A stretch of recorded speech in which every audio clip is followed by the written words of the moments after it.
दाल बाफले, जो कि एमपी में दाल बाफले के नाम से जानी जाती है और राजस्थान में इसे फ्राई बाटी के नाम से भी कहते हैं। तो आज हम बनाएंगे दाल बाफले, जो बहुत मज़ेदार रेसिपी है, बहुत टेस्टी लगती है।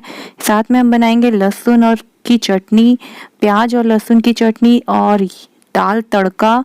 और ये भापले जो है ना, बहुत टेस्टी हैं, मसालेदार हैं। आप इन सूखे भापलों को ना आराम से स्टोर भी करके रख सकते हैं, चाय के साथ बिस्किट की तरह, नमकीन स्नैक्स की तरह खा सकते हैं। ये 2 दिन तक ना बहुत क्रिस्पी रहते हैं और ख़राब भी नहीं होते हैं और बहुत आसानी से बहुत जल्दी बन जाते हैं। तो परफेक्ट मील है और बहुत आसानी से आप बहुत जल्दी किसी के लिए बहुत अच्छी थाली बनाकर तैयार कर सकते हैं। तो जब भी आपके घर में गेस्ट आएँ तो दाल बाफले इस तरीके से तैयार करें। और हमने इसे बहुत थोड़ा अलग तरीके से फ्राई करके काट के बनाया है, आप देख सकते हो। ये बिल्कुल बिस्किट की तरह लग रहे हैं, तो बच्चों को भी बहुत पसंद आते हैं ये। Welcome to Rupali's kitchen cooking and baking. और मैं हूँ रूपाली और मेरे साथ मिलकर बनाते हैं ये मजेदार सी रेसिपी को। बट उससे पहले अगर चैनल को सब्सक्राइब नहीं किया है तो फटाफट से चैनल को सब्सक्राइब कर लीजिए, ताकि टाइम पे सारे नोटिफिकेशन आपको मिल सके। तो आइए देखते हैं आज की रेसिपी कैसे बनाते हैं। तो चलिए इसके लिए तैयार करते हैं मिक्स दाल। तो इसके लिए हमने ली है यहाँ पे छिलका वाली मूंग दाल 1 कटोरी, और साथ में आधी कटोरी हमने लिए चना दाल। तो ये दोनों दाल, आप चाहें तो इसमें और भी दालें मिक्स कर सकते हैं, बट ये 2 दाल ना, राजस्थान में तो ये 2 दाल का ही मिक्सचर बनाते हैं वो लोग, बहुत टेस्टी लगती है। साथ में इसमें हमने डाली है चुटकी भर हींग, 3 से 4 लौंग और तेज पत्ता।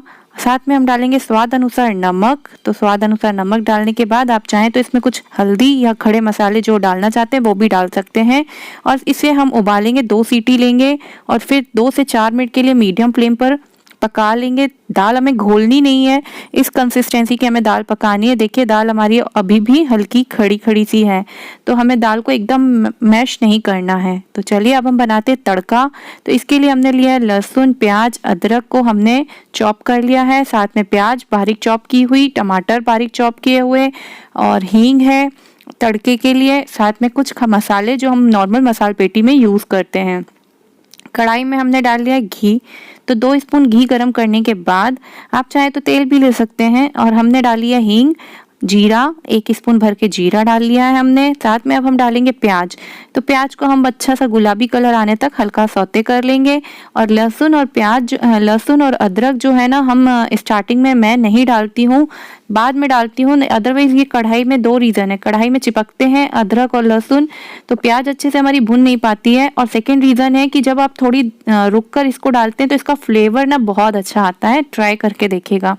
तो देखिए लहसुन और अदरक को भी डालने के बाद हमने प्याज को अच्छा ब्राउन कलर आने तक भून लिया है। अब मैंने इसमें डाला 1 स्पून हल्दी पाउडर और साथ में हम इसमें डालेंगे 1 स्पून भर के धनिया पाउडर और चॉप किए हुए टमाटर। तो यहाँ पे 3 टमाटर हैं, क्वांटिटी कम ज़्यादा आप कर सकते हैं। और अच्छी सी मैंने 1 स्पून भरकर डाली है देगी लाल मिर्च, इससे दाल में रोगन बहुत अच्छा आता है। और आप तीखी लाल मिर्च भी डाल सकते हैं, राजस्थान में तो तीखा बहुत ज़्यादा पसंद किया जाता है, तो तीखा आप खाते हैं तो आप अपने अकॉर्डिंग डाल सकते हैं। अब टमाटर को भी अच्छे से भून लेंगे हम, टमाटर हमारे अच्छे से पक गए हैं। अब हमने इसमें डाली है 1 स्पून भरकर कसूरी मेथी और एक छोटा टुकड़ा हमने डाला है गुड़ का। इन दोनों को डालने से ना दाल में बहुत अच्छा फ्लेवर आता है, ट्राई करके देखिएगा। तो थोड़ा सा नमक और ऐड कर लिया मैंने, क्योंकि दाल में भी मैंने उबालते समय नमक डाला था, तो इस समय मैं थोड़ा कम नमक डाल रही हूँ। टमाटर और प्याज के अकॉर्डिंग नमक डाल लिया है मैंने थोड़ा सा। और इसे भी अच्छे से मिक्स करने के बाद, थोड़ा सा भूनने के बाद मैंने इसमें डाला है धनिया। तो धनिया श्रद्धा अनुसार आप डाल लीजिए, स्किप कर सकना चाहते हैं तो स्किप कर सकते हैं। और थोड़ा धनिया मैं बाद में भी डालूंगी। अब हमने उबाली हुई दाल जो है वो इसमें धीरे से मिक्स कर लेनी है। तो दाल डालने के बाद इसे अच्छे से आप मिला लीजिए और फिर इसे हम मीडियम टू लो फ्लेम पर 3 से 4 मिनट के लिए उबाल लेंगे। लो फ्लेम पर उबालना है आपको, ताकि दाल हमारी अच्छे से फ्लेवरफुल हो जाए। और दाल में डालने के लिए हम तैयार करते हैं तड़का। तो इसके लिए मैंने तड़का पैन में घी गरम किया और जीरा, राई और लाल मिर्च ये हमने लिया है। 1 स्पून जीरा, आधी स्पून राई और 2 से 3 हम ले लेंगे लाल मिर्च। इनको हम अच्छे से डाल के भून लेंगे, तड़क जाने देंगे। और इसमें हमने डाला है अदरक, लहसुन और मिर्च जो हमने चॉप करके रखी हुई थी, तो 2 स्पून करीब मैंने वो भी डाल ली है। तो देखिए थोड़ा सा मैंने दाल फ्राई करते समय डाला था, थोड़ा सा मैं तड़के पे डाल रही हूँ, तो आप समझ सकते हो दाल जबरदस्त टेस्टी बनने वाली है। और एक बार आप इस तरीके से बनाएंगे तो आप नॉर्मल में भी इस दाल को सर्व करेंगे ना तो बहुत टेस्टी लगती है ये। साथ में अच्छा रोगन देने के लिए हमने डाला है 1 स्पून देगी लाल मिर्च। इसे भी हम अच्छे से कलर आ जाने देंगे, भून लेंगे। और इसके बाद मैंने इसमें डाला है आधा कटोरी पानी। तो ये बहुत अच्छा रोगन दाल के ऊपर आता है। इस तरीके से आप तड़का तैयार करिए, इसको एक उबाल आ जाने तक हम पका लेंगे। तो देखिए दाल देख लेते हैं हमारी, तो दाल भी हमारी बहुत अच्छे से ये देखिए उबल चुकी है। और बढ़िया हमने मीडियम फ्लेम पर इसे 3 से 4 मिनट उबाल लिया है। और देखिए कितनी मज़ेदार दाल बनके तैयार हुई है। तो आप इसे चावल के साथ भी सर्व करिए, बहुत टेस्टी लगती है। अब ऊपर से हम इसमें तड़का डाल लेंगे।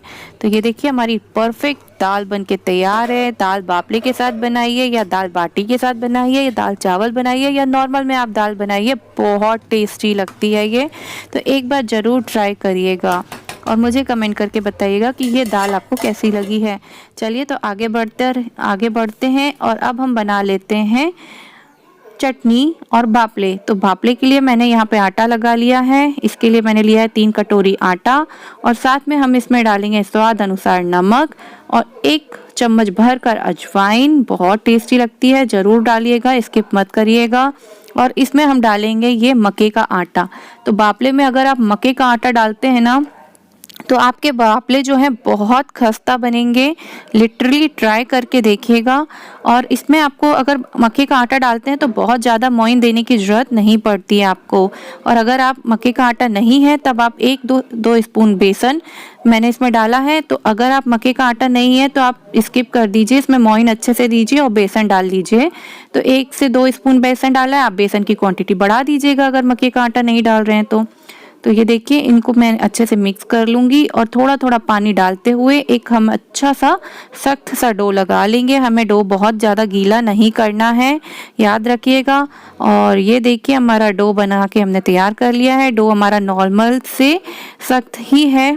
ये देखिए पूड़ियों का आटा जैसे हम लगाते हैं बिल्कुल वैसे ही आटा लगाना है। अब मैं इसे अच्छे से हाथों से मसल कर थोड़ा सा मुलायम कर लूँगी और हमारा डो बिल्कुल बनके तैयार है। और अब हम इसको लंबे लंबे इस तरीके से बातियाँ बना लेंगे।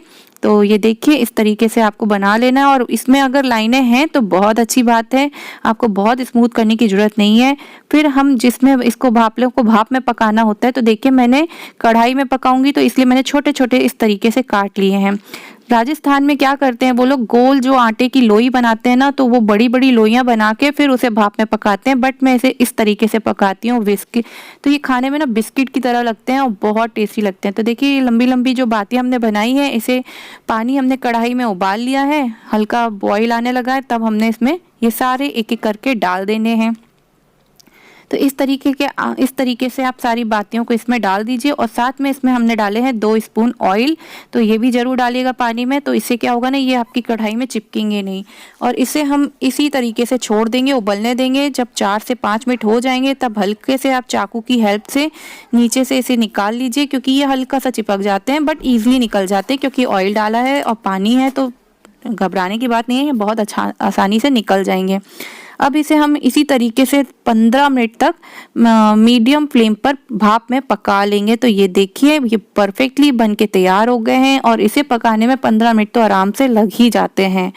तो ये हमारे चेक कर लेते हैं। देखिए ये इस तरीके से मैं नाइफ को डाल रही हूँ और नाइफ हमारी बढ़िया से निकल के आ रही है, बहुत चिपचिपे तो नहीं है ये अंदर से।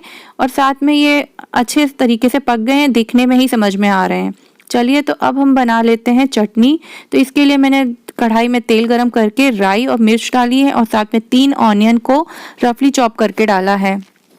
ये चटनी ना बहुत मज़ेदार लगती है, बाटी के साथ, दाल के साथ और भापलों के साथ ना बहुत मज़ेदार लगती है। ज़रूर ट्राई करिएगा। या आप इसे पराठे के साथ भी सर्व करिए ना, नान या पराठे के साथ, तो उसमें भी मज़ा आ जाता है इसे खा के। साथ में हमने इसमें डाली है 15 से 20 कलियां लहसुन की, क्योंकि ये प्याज और लहसुन की चटनी है। तो इस तरीके से आप लहसुन भी डाल के इनको हम अच्छा गुलाबी होने तक भून लेंगे। और साथ में हमने इसमें डाला है आधा स्पून खड़ा धनिया और आधा स्पून सौंफ, तो इनको भी हम डाल देंगे। और देगी मिर्च, तो मैंने यहाँ पे 1 स्पून स्पून भर के देगी मिर्च डाली है। आप चाहें तो खड़ी लाल मिर्च जो है उसकी क्वांटिटी आप बढ़ा दीजिए, तो आपकी मिर्च तीखी भी हो जाएगी और कलर भी बहुत अच्छा आ जाएगा। तो अब इनको डालने के बाद हम इसमें डालेंगे इमली। तो 1 स्पून करीब हमने इसमें इमली डाली है। इससे ना चटनी में बहुत अच्छा टेंगी फ्लेवर आता है। और आधा स्पून करीब हम इसमें डालेंगे कसूरी मेथी। और इन सबको अच्छे से डालने के बाद हम प्याज को अच्छे से भून लेंगे। प्याज हमारी पक जानी चाहिए। साथ में स्वाद अनुसार हम इसमें डालेंगे नमक। तो देखिए नमक भी डालने के बाद अब हमें प्याज को अच्छे से पका लेना है। तो ये देखिए प्याज हमारी बढ़िया तरीके से पक गई है। और अब हम इस मिक्सचर को ठंडा होने देंगे और जब ये ठंडा हो जाएगा तब हम इसे परफेक्टली मिक्सर में ग्राइंड कर लेंगे। तो ये देखिए मैंने इसे मिक्सी में ट्रांसफ़र कर लिया है जार में और अब हम इसे ग्राइंड कर लेंगे। इसमें आप पानी बहुत ज़्यादा मत डालिएगा। जो मेरी कढ़ाई में थोड़ा सा पेस्ट लगा था उसमें मैंने 3 से 4 स्पून पानी डाल लिया, बस इतना सफिशिएंट है। इसको डालने से हम अच्छे से एक पेस्ट तैयार कर लेंगे और ये हमारी चटनी पिसकर बिल्कुल तैयार है। और सबसे अच्छी बात यह है कि ये चटनी ना आपकी 3 से 4 दिन तक खराब नहीं होती है। आप आराम से इसे एंजॉय कर सकते हैं पूड़ी पराठे के साथ, लंच में, डिनर में या किसी भी रेसिपी के साथ, पकौड़ों के साथ आप इसे एंजॉय कर सकते हैं। अब हमारी जो बाटियां हैं, बाती है जो हमने बना के रखी थी भापले के लिए लंबे लंबे, इनको देखिए इस तरीके से ठंडे हो जाने के बाद चाकू से हम हल्के से इस शेप में काट लेंगे। तो आप अगर गोल गोल जो बाटियां बनाते हैं अगर उस तरीके से बनाना चाहें तो वैसे भी बना सकते हैं, बट इस तरीके से बनाएंगे तो थोड़ा अलग भी लगते हैं सर्व करने में और बच्चों को बहुत अच्छे लगते हैं। बिस्किट की तरह वो दिन भर खाते हैं, तो हेल्दी भी है, कुछ नुकसान नहीं करते हैं। अब हमने कढ़ाई में तेल गरम कर लिया है और मीडियम गरम तेल में हम इस तरीके से इसे डाल लेंगे और बढ़िया क्रिस्प होने तक, ब्राउन कलर आने तक हमने इसे सेक लेना है मीडियम से हाई फ्लेम पर। लो मत रखिएगा, अदरवाइज ये तेल बहुत ज़्यादा पीना शुरू कर देंगे। तो देखिए मीडियम से हाई फ्लेम पर हमने इसे अच्छा गुलाबी कलर आने तक सेक लेंगे और ये बहुत क्रिस्पी हो जाते हैं। तो चाय के साथ आप इसे खाइए, बहुत टेस्टी लगते हैं, या चलते फिरते 2-4 तो आप ऐसे ही खा लेंगे। तो ये देखिए ये कितना बढ़िया सिक्के तैयार हो गए। चलिए अब हम इसे निकाल लेते हैं और हम बढ़िया से थाली तैयार करते हैं। तो ये लीजिए हमने थाली में दाल, बढ़िया गर्मा गर्म तड़के वाली दाल, और साथ में हम इसमें रखेंगे ऊपर से थोड़ा सा हम इसमें डालेंगे ये हमारा तड़का जो मैंने बचा लिया था थोड़ा सा, तो बहुत टेस्टी लगता है। तो तड़का डालने के बाद हम इसमें रखते हैं थोड़ी सी सैलेड। तो सैलेड बिना तो ये खाना ना हमारा अधूरा होता है, तो इस तरीके से हमने इसमें सैलेड लगा लेते हैं। और अब हम रखते हैं चटनियाँ जो बहुत मज़ेदार हैं। तो चटनी की रेसिपी ये जो है हमारी प्याज और ये वाली चटनी जो है लहसुन और अदरक की चटनी है। ये वाली चटनी जो है लहसुन और लाल मिर्च की चटनी है। इसकी रेसिपी ऑलरेडी आपको ऊपर आई बटन पर या लिंक डिस्क्रिप्शन बॉक्स में मिल जाएगा, एंड स्क्रीन में भी मिल जाएगा। और प्याज की चटनी भी हमने सर्व कर ली है। और अब हम सर्व करते हैं भापले। तो ये भापले जो है ना एमपी में भी बहुत फेमस हैं और राजस्थान में तो इसे फ्राई बाटी के नाम से खाते हैं लोग, बहुत टेस्टी लगते हैं। वो लोग इसे बाटी का शेप का ही बनाते हैं, बट मैं तो शुरू से इसे इस शेप में ही बनाती हूँ। शेप चाहे कुछ भी हो, टेस्ट तो वही होता है। और ऊपर से हमने थोड़ा सा चाट मसाला स्प्रिंकल किया है तो और स्वाद दोगुना हो जाता है। तो ये लीजिए हमारा परफेक्ट मील एक थाली बनकर तैयार है। जरूर बनाइएगा और कमेंट करके बताइएगा कि आपको ये रेसिपी कैसी लगी। फिर मिलेंगे नेक्स्ट वीडियो में।